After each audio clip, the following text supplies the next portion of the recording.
New Zealand is suspending its human rights dialogue with Iran, Foreign Affairs Minister Nanaia Mahuta says, over its violent crackdown on anti-government protests. New Zealand and Iran established the human rights dialogue in 2018 with the hopes of advancing human rights issues and concerns. The first session was held in 2021 and the next was due to take place this year, but has been suspended over its ongoing human rights violations. Mahuta has also joined women foreign ministers of 12 nations in a joint statement condemning the violent actions that led to 22-year-old Amini's death, and to reiterate calls for an impartial and independent investigation into the government's use of force against protesters. PM Jacinda Ardern conveys New Zealand's support during call with Ukrainian counterpart.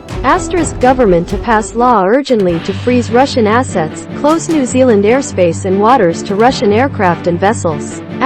Putin's invasion of Ukraine gives New Zealand a lot to think about. ROBERT KITCHIN, Nanaia Mahuta has signed a joint statement calling for an independent investigation into the use of force by authorities and repression of demonstrations in Iran. The government last week moved a motion to condemn the violent crackdown on women-led protests in Iran, and called for an investigation into the deaths of people in custody. Hundreds have died in Iran, including more than a dozen children.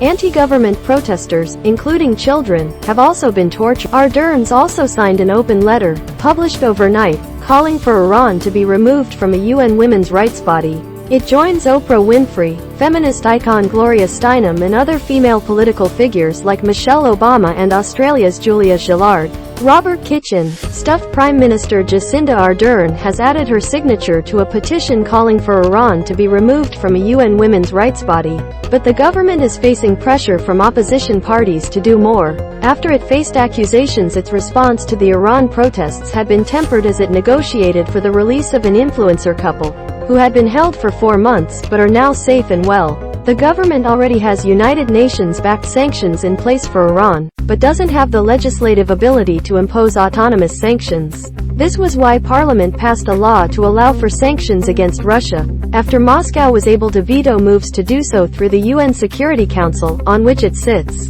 Ardern is also expected to give an update on New Zealand's response to the war on Ukraine.